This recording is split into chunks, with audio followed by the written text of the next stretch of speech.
This is your last chance. After this, there is no turning back. You take the blue pill, the story ends.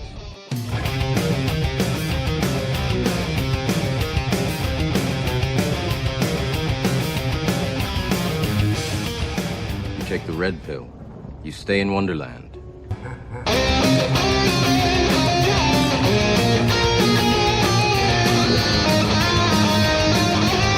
take the red pill, you stay in Wonderland.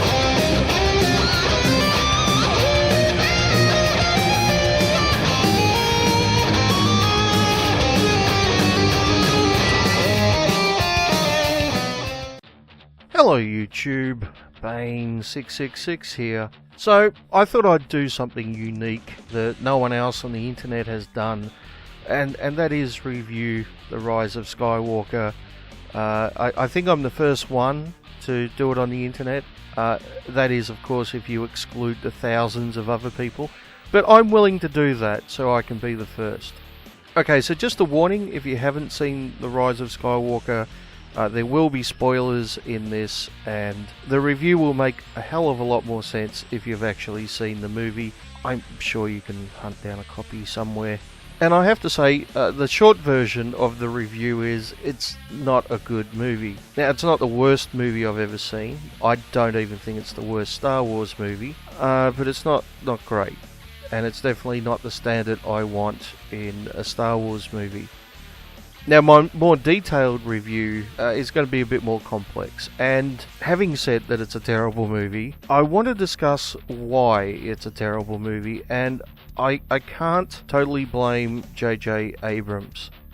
Not that I want to be a defender of J.J., there's plenty to criticize him about. I mean, just look at The Force Awakens. But in this case, I really do think he had his hands tied. I really do think he was behind the 8 ball.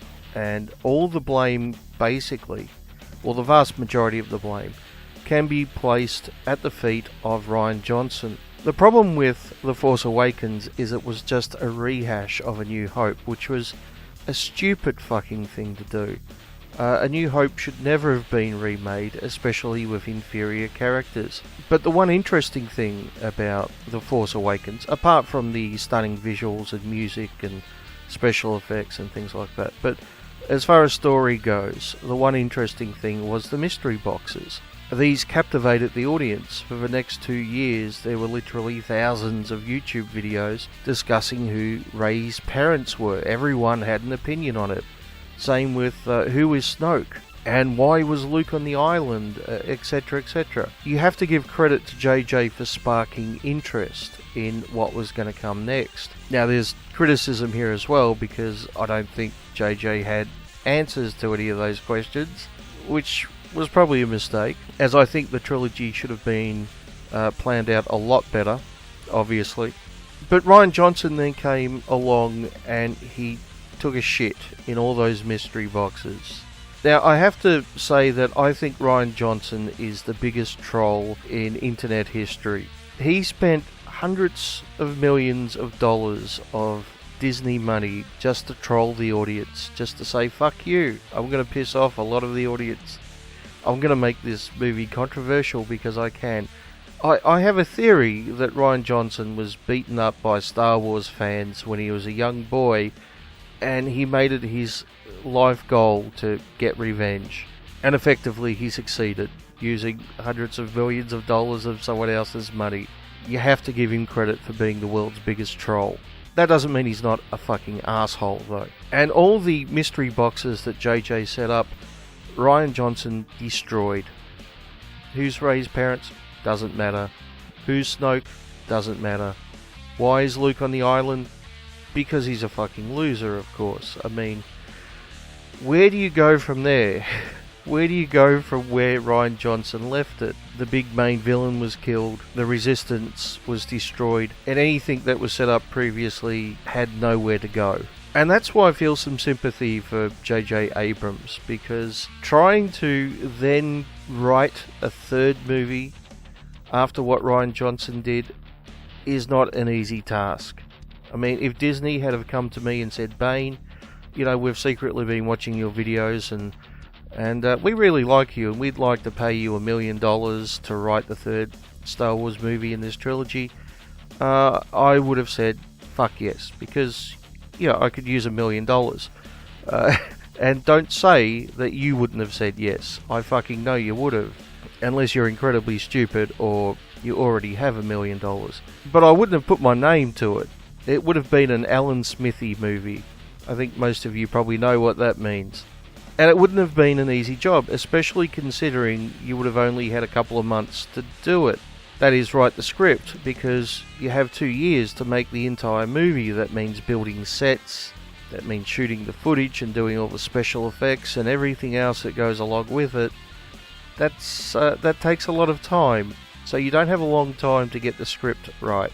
Now, George Lucas took years refining A New Hope before it was anywhere near ready to be made into a movie. And poor JJ has to write this script in a couple of months, left with nowhere to maneuver and nowhere to go thanks to Rian Johnson. That's a shitty position. That's not only being behind the 8 ball, but the 8 ball is painted into a corner. And there's landmines around that fucking corner as well. It's a shitty position, and I do have to give sympathy to JJ.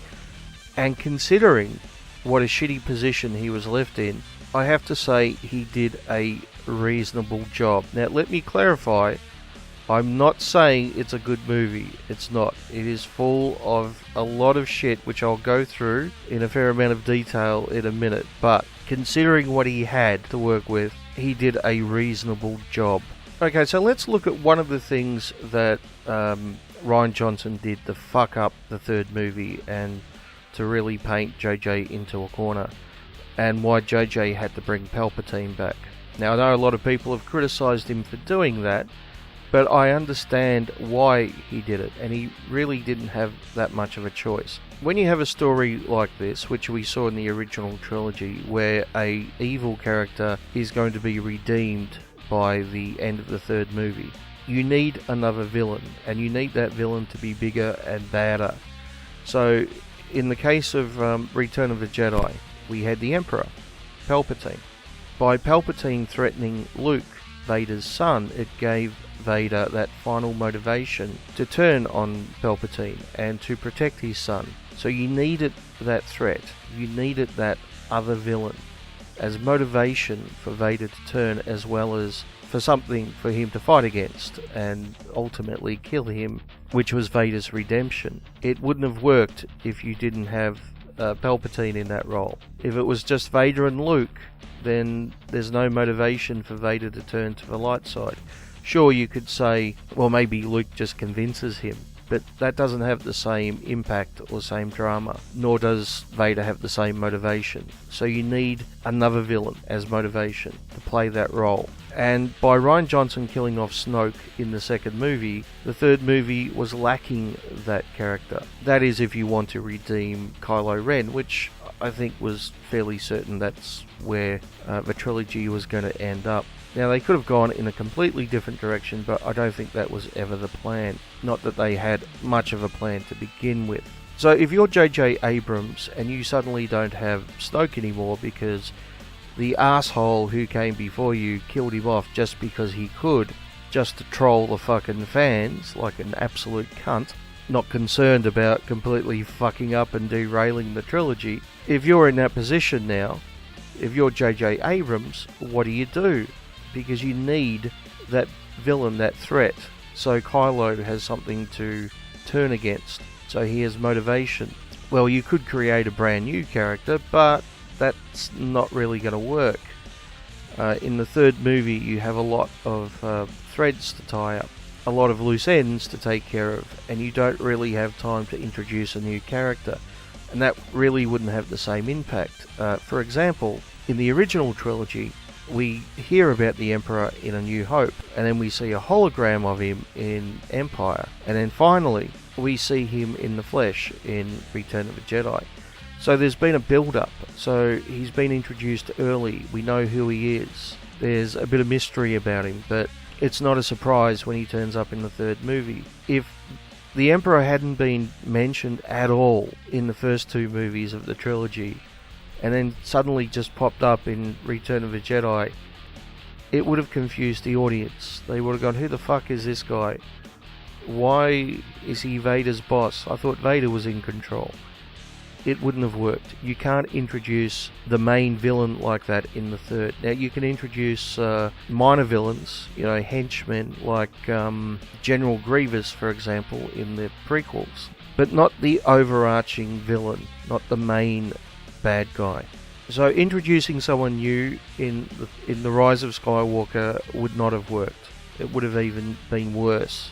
So I guess he could have brought back Snoke, but how exactly do you bring back Snoke when he's been cut in half? Well, you could say that it's a combination of dark side magic and cloning technology. And I'm happy with that explanation. It's already been established in the Star Wars universe that cloning works. I mean, there was a fucking massive army of clones, so we know that's a thing. And we know that the soul or spirit or life essence or whatever you want to call it, continues to exist after death, because we've seen Force ghosts, right? And also in the expanded universe, there's quite a bit about dark side users and Sith putting their life essence into objects and their spirits living on after death. So combining these two things isn't that much of a stretch. It fits within canon. In fact, it was done in the late 90s in a comic book, which at the time was the sequel to Return of the Jedi, or the original trilogy, I should say. And in that, Emperor Palpatine transferred his life essence into a new clone body. It was a young clone body, though. So, it's been done before, and it seemed to work then, and I don't think it's a totally bad idea. But if you're going to use that for Snoke, then it's just as easy to use for Palpatine, right? And in fact, in some ways, it makes more sense to use it for Palpatine, because he's the overarching villain of the previous two trilogies. So by bringing him back, you tie the new trilogy in with the previous ones. Now, the problem with this is it kind of undoes Vader's sacrifice at the end of Return of the Jedi, which is, I think, why JJ introduced Snoke to begin with, as opposed to bringing back Palpatine from the start. But as previously discussed, one Rian Johnson totally fucked up that idea, didn't he? So at this point, you might as well bring back Palpatine. And it could have worked. There's a lot about The Rise of Skywalker that could have worked if it was done right. If someone gave me the 3 scripts of a new trilogy and a shitload of money and told me to make 3 coherent movies out of them, and I really had to work with basically what I had, with adding very little new material, I pretty much would have deleted what Rian Johnson did and spread what happened in The Rise of Skywalker over the second and third movie in the trilogy. Kylo's redemption would have started in the second movie. It would have peaked at the end of the second movie, so at the end we would have been unsure where he was going to go from there. It would have been left on a bit of a cliffhanger, and then that would have been resolved in episode 9. Instead, what we got was he's turned from the dark side to the light side in, I think it was 5 or 10 minutes. It seemed very cramped and very rushed, like everything in The Rise of Skywalker. And if you were going to make Snoke just to be a puppet of Palpatine, then I would have introduced that early on in episode 8, in the second episode of the trilogy, but not reveal that it was Palpatine, but just to let the audience know that there's someone else in the background. And then you kill off Snoke towards the end of the movie, and then right at the end, the big reveal is Palpatine. Once again, ending on a cliffhanger to really spark excitement for the third movie. And then in the third movie, you explore how Palpatine came back.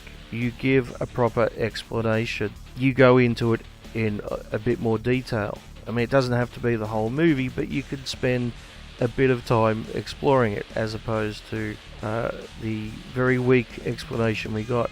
Like I said, I think dark-side magic and cloning technology can work, but the way that was told to the audience in The Rise of Skywalker is somewhat comical. There's a scene where someone says, but I thought he died, and someone else says, well, I guess it's got something to do with dark side magic and cloning technology. And that's it. That is the entire explanation that we get. Just one line of exposition. The whole thing took literally 10 seconds. Let's move on. Let's move on as quickly as possible. On to the next thing. And that's the problem with The Rise of Skywalker. It does that over and over again. And largely, when it does that, it's trying to fix up the mistakes made by Rian Johnson. Once again, not a great movie, but I can't blame JJ for it. I have to lay the blame at the feet of Rian Johnson. I don't want to be a JJ apologist, but I have to be fair, okay? And in this case, I think he has a pretty fucking good excuse. So yeah, I would have explained that during the third movie in the trilogy, and not in literally 10 seconds of exposition, which is then forgotten about and never mentioned again.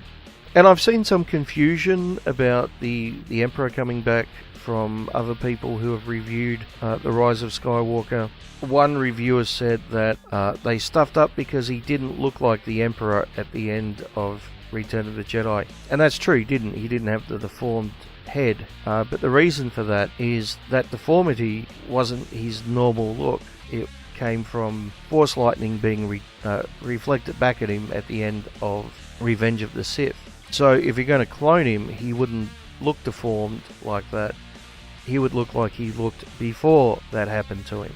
I heard another reviewer claim that Palpatine in this, he must be in his original body. It can't be a clone because he's decaying, right? And if he is in a clone body, the clone body wouldn't be decaying. So it must be his original body, which obviously isn't the case because, like I just said, he doesn't have those deformities. So it's clearly a clone body. But why is the clone body then decaying?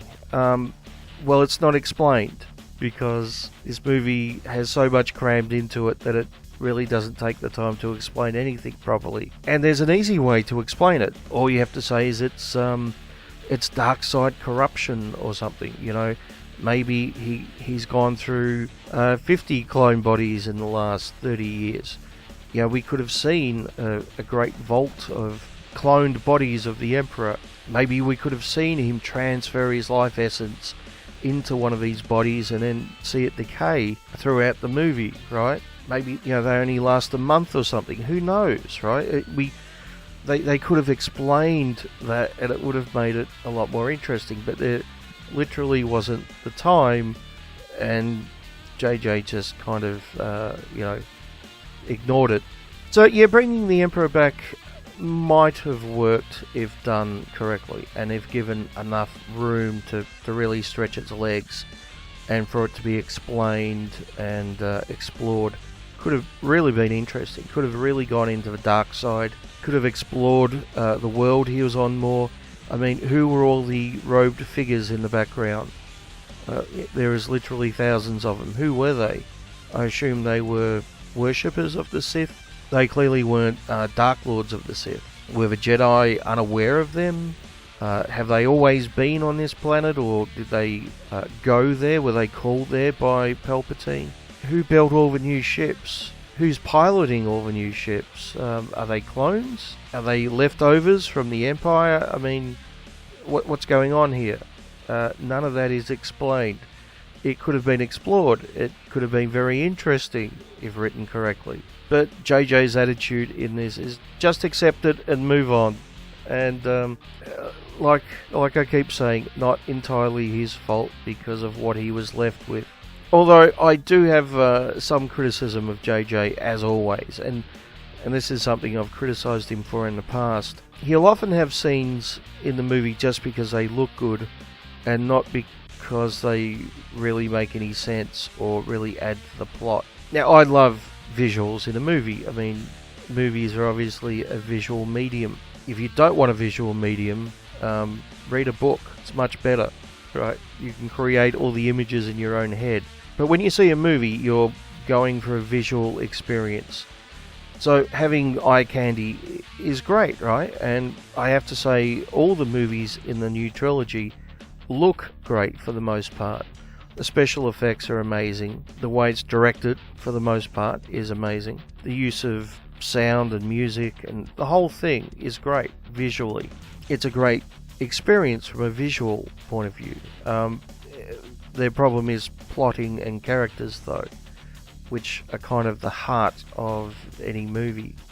But JJ often puts in visual scenes which may look great but really don't add to the plot or the story, and often detract from them and often don't make a lot of sense. And doing so in a movie which has so much to cover and so much to fix is probably not a good idea, because it's just a waste of time which could be dedicated to something else. Another criticism I have of JJ is the fake out killing Chewbacca scene. Now, just in case you haven't seen the movie and you're listening to this anyway, there's a scene where Chewbacca is captured by the First Order. He's put onto a transport. Rey comes around this big rock and sees the transport escaping, and she reaches up and stops it with the Force, trying to pull it down. And then Kylo, who's a short distance away, tries to stop her, and she unleashes a huge amount of Force energy in the force of in the form of Force lightning, and destroys the transport, thus killing poor Chewbacca. And this was kind of an important point for her, because she'd lost control of her powers and killed someone who meant a great deal to her, and it should have been a really impactful moment, right? As well as an impactful moment for the audience, because, let's face it, everyone loves Chewie. The problem is, I knew it was a fake out scene, because if Chewbacca was actually killed, they would have shown the explosion from the point of view of inside the transport. We would have seen Chewie and the stormtroopers and a short explosion, like a short cut scene of the explosion from the inside. Usually when a character of some importance is killed in a movie, you see it, because that's more of a visual impact. If there's ever a scene in the movie where a character is supposedly in a car or a vehicle or a plane or whatever, and it explodes and you don't actually see that character die, there's a fucking good chance that character wasn't on that particular vehicle. So I immediately thought to myself, yeah, he's still alive.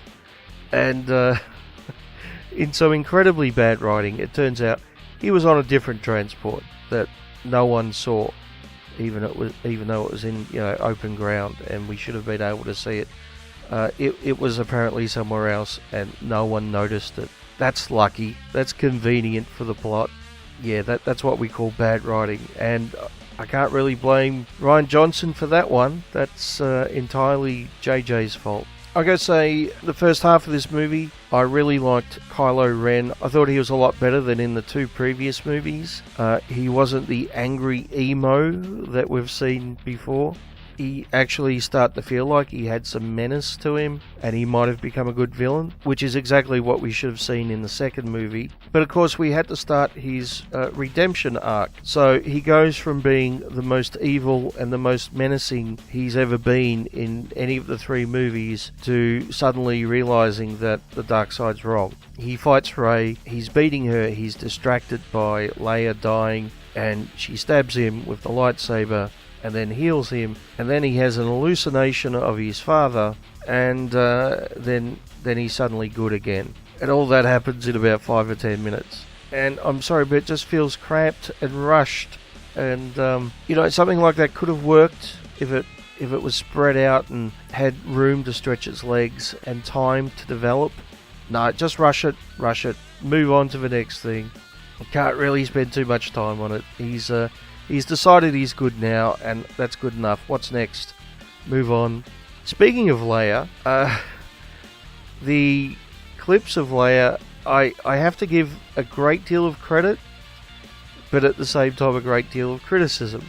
Once again, I want to be as fair as possible to this, okay? I'm really, really trying to be as fair as possible and to give The Rise of Skywalker and JJ as much of a fair review as possible.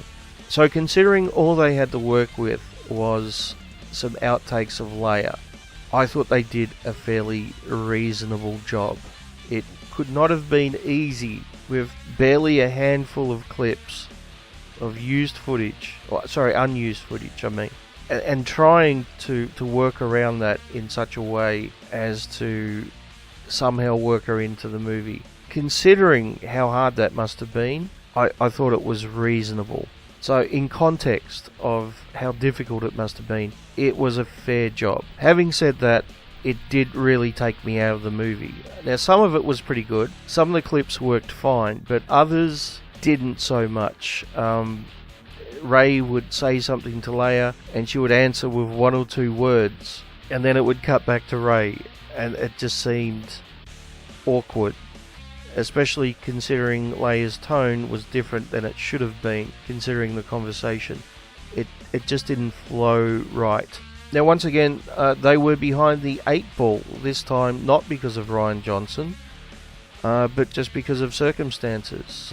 Carrie Fisher unfortunately died around the time that The Last Jedi was released. So what do you do then? What do you do with the one remaining legacy character, or one of the main 3 legacy characters, who obviously you were building up for the 3rd movie, but the actress is now dead? Very, very difficult to work around that. They could have said, oh, Leia died between movies, but that would have been pretty shitty. So they did what they could with what they had, which I guess sums up Skywalker, the Rise of Skywalker perfectly. They did what they could with what they had.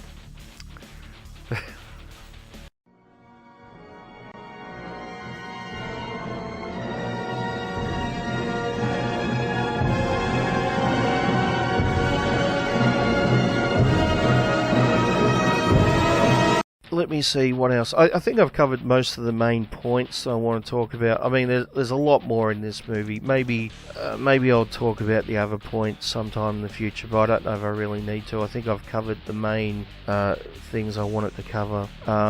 Possibly 1 or 2 short points, though, before I go. Like Rey taking the name Skywalker at the end. I imagine this has pissed off a lot of people because they don't like Rey, and I tend to agree with them. She is a Mary Sue, and it's unfortunate that she takes the name Skywalker, but I can understand it. I can understand it from the point of view of the character. She never knew who she was, who her parents were. That was the little story arc that she had, and she didn't really have that much of one, trust me.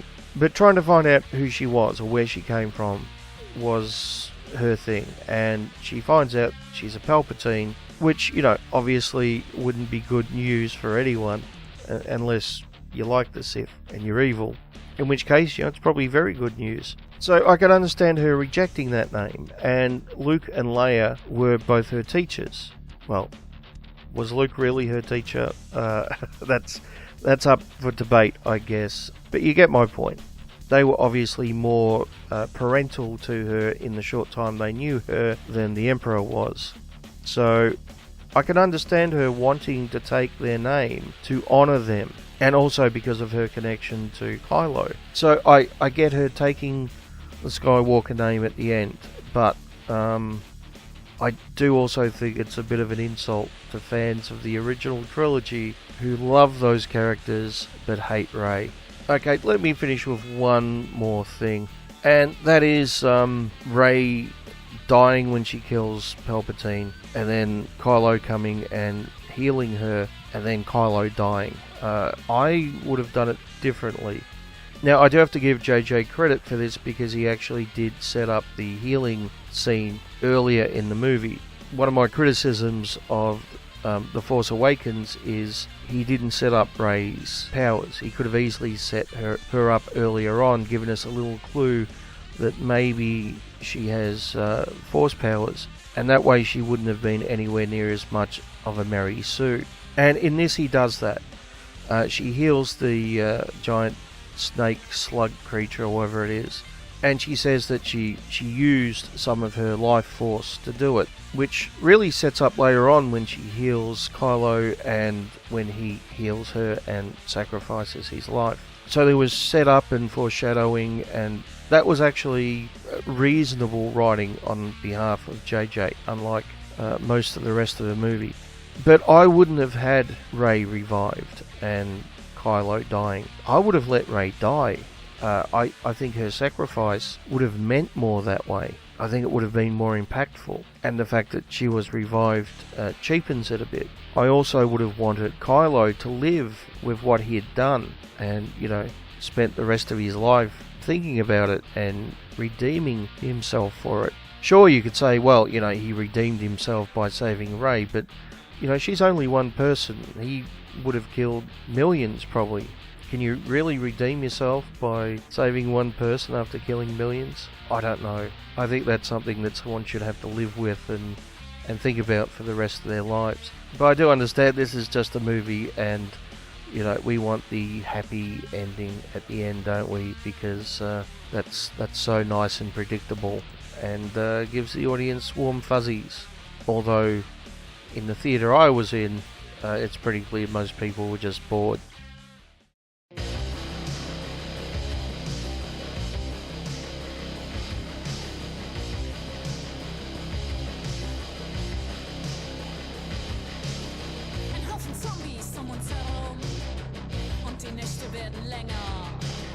Für kurz 2 Tage noch Munition, danach dann nur noch unsere Hände.